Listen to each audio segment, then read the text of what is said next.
আসসালামু আলাইকুম রহমতুল্লাহ। আমি Mohammad Rakib Ahmed, founder of learn with Rakib. আজকে আমাদের টিপস অ্যান্ড ট্রিক্সের আরেকটা ক্লাস, যেখানে আমরা শিখবো how to count letters using Google sheet.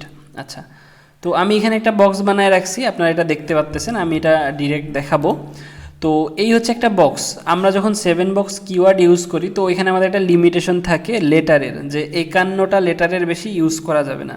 Same এরকম লিমিটেশন থাকে হচ্ছে ডিসক্রিপশনে, সেম এরকম লিমিটেশন থাকে টাইটেলে, সেম এরকম লিমিটেশন থাকে হচ্ছে সাবটাইটেলে। এরকমভাবে আমরা যখন কেডিপিতে ফাইবারে কাজ করি, বা এরকম আনুষঙ্গিক যেই মার্কেট প্লেসেই কাজ করি না কেন, দেখা যায় যে একটা ওয়ার্ডের বা লেটারের একটা লিমিটেশন থাকেই। যেমন হচ্ছে ধরেন আপনি ফাইবারে হচ্ছে একটা গিগের জন্য টাইটেল বানাইতে যাবেন, তো ওইখানে ওদের একটা লেটারের লিমিটেশন আছে, যে এত লেটারের বেশি আপনি ইউজ করতে পারবেন না। তো এই জায়গাটা আমাদের বোঝার মুশকিল হয় যে হচ্ছে আমরা যেই টাইটেলটা বানাইলাম অথবা আমরা যেই কিওয়ার্ডটা লিখছি, যেটা বড় কিওয়ার্ড, এটা কত লেটারের আর এইটা কত লেটারের, এখন প্রত্যেকটা তো ধরে ধরে গণা পসিবল না। যাই হোক, তো আমি এইখানে একটা ট্রিক্স বলবো, যেটা অ্যাপ্লাই করে আপনারা হচ্ছে সহজেই বুঝতে পারবেন যে কোন সেন্টেন্সটা কত লেটারের। তো এটা অনেকেই জানতে পারেন, অনেকে নাও জানতে পারেন। যারা জানেন না, আশা করি তাদের কাজে লাগবে। এটা অনেক সহজ। ধরেন আমি এখানে হচ্ছে গুগল শিটে আমি এখানে প্রথমে আমার যেই জিনিসগুলো কিওয়ার্ড, আমি সবগুলা কিওয়ার্ড লিখছি। লেখার পরে আমি এখানে লিখব ইকুয়াল, মানে আমি প্রথমে ইকুয়াল চিহ্নটা দিব, এরপরে লিখব LEN। লেখার পরে একবার ইন্টারে ক্লিক করব।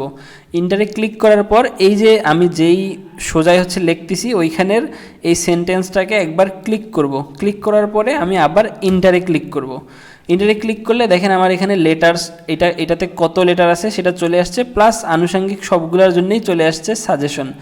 কারো যদি সাজেশন না আসে আমি সেটাও দেখাই দিই। ধরেন আমার এখান থেকে এই পর্যন্ত আমি কাটে দিই, দেওয়ার পরে আমার জাস্ট এইটা আমি বের করছি। এইটার জন্যে আমি কি করব, একদম খুব সহজ, এইখানের এই প্লাস চিহ্নটা আসবে, আসার পরে আমি এখান থেকে ধরে নামাই নিব। এখানে প্রত্যেকটাতে কোনটাতে কয়টা করে লেটার আছে এটা একদম সহজেই কিন্তু আমাকে দেখাই দিল। এইভাবে করে আমি যদি হচ্ছে এখানে কোনো কিছু লিখি, টাইপ করার পরে আমি যদি জাস্ট এইখান থেকে এইটাকে ধরে টানে নামায় দিই, এইটাতে কতগুলো লেটার আছে সেটাও কিন্তু আমাকে দেখাই দিল। এইভাবে করে আমরা হচ্ছে আমাদের যেইখানে হচ্ছে আমরা হচ্ছে যদি কিওয়ার্ডের জন্য বের করি, বা আমরা টাইটেল, সাবটাইটেল, ডিসক্রিপশন যেটার জন্যই বের করি না কেন, আমরা কিন্তু ওটাতে খুব সহজেই বের করে ফেলতে পারবো যে ওইটাতে কয়টা লেটার ছিল। এটা অনেক সহজ একটা ট্রিক্স। এটা আশা করি সবাই অনেকেই জানে, আবার অনেকে নাও জানতে পারে।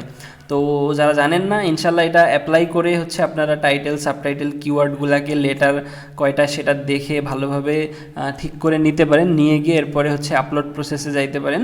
তো আজকে এই পর্যন্তই থাকবে, দেখা হবে ইনশাল্লাহ নেক্সট ক্লাসে। আসসালামু আলাইকুম রহমতুল্লাহ।